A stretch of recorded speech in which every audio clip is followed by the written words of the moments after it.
ये अल्लाह क़यामत के दिन याद करवाएंगे। इन आवाजों को अच्छी तरह पहचान लो, अल्लाहु अकबर अल्लाहु अकबर, इनको पहचान लो।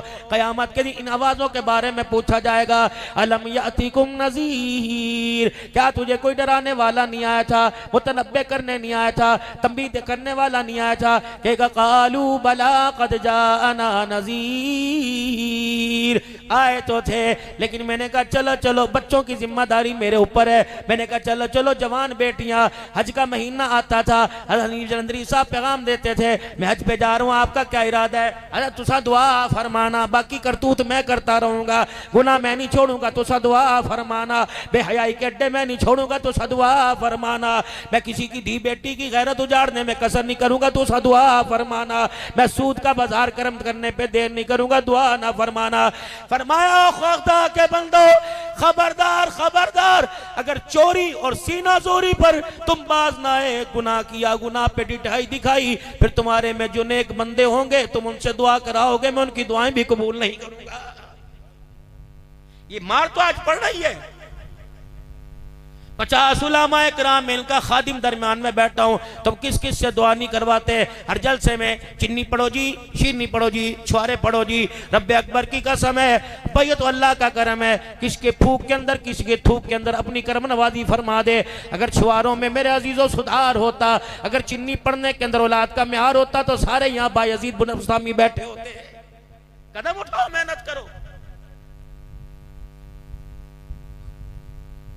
जब ला इलाहा इल्लल्लाह की दावत का पैगाम आया तो क्या जिम्मेदारी निभानी है?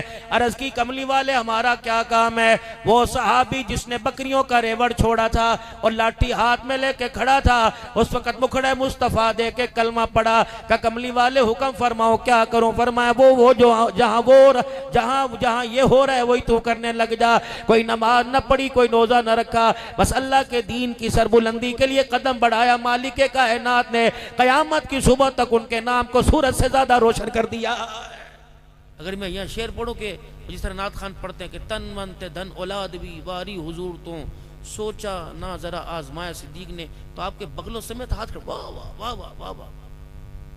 तो ये पैगाम सिद्दीक सिर्फ अपनी जात अपने घराने को नहीं, सारी उम्मत को देके गया कि अगर हुजूर अलैहिस्सलाम से मोहब्बत के रिश्ते को निभाने का वक्त आ जाए तो फिर अपनी जेबों को ना देखना, मेरे घराने को देखना, मैंने सब कुछ हुजूर पे कुर्बान कर दिया। वो सहाबिया जिसका जिक्र उलमा अपने प्रोग्राम में अपने बयानात में करते हैं कि जिसका शोहर भी, जिसका बेटा भी, जिसका भाई भी और जिसका बाप भी अल्लाह के रास्ते में शहीद हो गए, वो हर एक की शहादत के बाद ये पूछती बताओ हुजूर का हाल कैसा है? खंसा जैसी बेटियों की कुर्बान, बेटों की कुर्बानी देने वाली औरत, वो भी ये पूछ रही अगर हुजूर है तो फिर सब कुछ कुर्बान हो जाए, कोई परवाह नहीं। जब अल्लाह के दीन की तरक्की के लिए, दीन इस्लाम की सरबुलंदी के लिए, मदारी से दीनिया के लिए अगर कहीं आवाज लगे तो अपने हाल को नहीं देखना, सहाबा के ईमान और मोहब्बत के म्यार को देखना।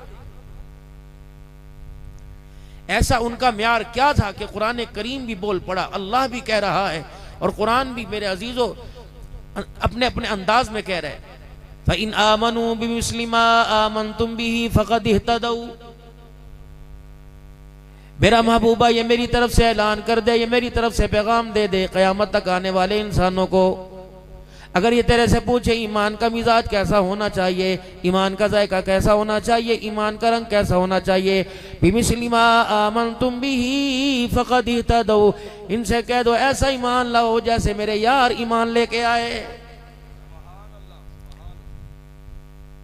ईमान तो आप भी लेके आए, मैं भी लेके आया, आपके मेरे अम्मा अब्बा लेके आए, बहन भाई लेके आए, लेकिन साहबा के ईमान के तज़किरे अल्लाह के कुरान में क्यों बयान किए गए? मेरे अजीज़ों, जब अल्लाह उसके रसूल की मोहब्बत की बारी आती है, पहले मैं अपनी दुकान को देखता हूँ, पहले मैं अपने कारोबार को देखता हूँ, पहले मैं अपने रिश्तेदारों को देखता हूँ, अपने कुनबे को देखता हूँ, अपने हालात को देखता हूँ, अपने ख़ानदान को देखता हूँ। कभी जवान बच्चियाँ मेरे सामने आ जाती हैं, कभी बच्चों की नौकरी मेरे सामने आ जाती है, कभी मेरी बीमारी मेरे सामने आ जाती है, कभी घर की डिलीवरी मेरे सामने आ जाती है, कभी कच्चा मकान मुझे नजर आने लगता है, कभी दुकान मुझे नजर आने लगती है। आपके और साहबा के, हमारे ईमान और साहबा के ईमान में ही फर्क था। मेरे अजीजों, जब आवाज लगे हमें मकान नजर आता है, जब आवाज लगा करती थी साहबा को आमना का लाल नजर आता था। बस इतना फर्क है। अगर कोई बंदा सखावत करता है, अगर बंदा कोई अल्लाह के रास्ते में देता है, अगला बंदा बच जाए उसे शाबाशी देने के, अगला बंदा बच जाए उसे मेरे अजीजों उसे अप्रिशिएट करने के, अगला बंदा उसको और उसके दिलजोई करने के, बल्कि कहेगा यार इतना भी नहीं क्या करते यार, जरा थोड़ा सोच समझ लिया कर, आने वाले वक्तों के अंदर पता नहीं क्या हालात है, आने वाले वक्तों के अंदर पता नहीं क्या हालात है, आने वाले वक्तों के अंदर पता नहीं क्या मिजाज बनेगा। यार तू तो बेवकूफ़ी वाली बातें करता है, बच्चों वाली बातें करता है। अल्लाह जल्ला शानू ने फरमाया दे, लेकिन इतना तो ना दे कि तेरे बच्चे यतीम हो जाएं, तेरे बच्चे फकीर हो जाए। अल्लाह अकबर, या तो तू बेवकूफ है। यही बात तो वो लोग कहा करते थे जिनको मालिक के कायनात ने मुंह तोड़ जवाब दिया, व इज़ा क़ील लहुम आमिनू कमा आमन अन्नास क़ालू अनुमिनु कमा आमन सुफ़हा। कहा करते थे तन के कपड़ों का सौदा कर दिया, माल औलाद का सौदा कर दिया, जान कुर्बान कर दी, कुनबे बरादरी कुर्बान कर दिए। इन्होंने कुछ ना देखा बल्कि अपना हाल ना देखा। ये ऐसे लोग अक्लमंद नहीं हुआ करते, ऐसे लोग बेवकूफ हुआ करते हैं। रब्बुल आलमीन ने जब देखा नबी के गुलामों को बेवकूफ कहा जा रहा है, मालिक कायनात ने कुरान पाक में डांट दिया, अला इन्नहुम हुमुस सुफहा। ओ लोगो, मेरे नबी के यारों को बेवकूफ ना कहो, इनके बढ़ते हुए मोहब्बत और ईमान को देखकर तुम जलते हो, तुम्हारे से बड़ा कायनात के अंदर बेवकूफ कोई नहीं।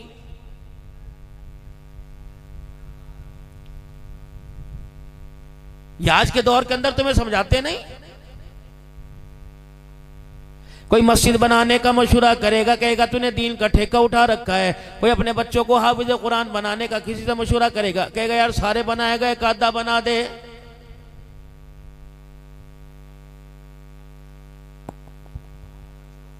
नाराए तकबीर, खड़े हो जाओ। नाराए तकबीर।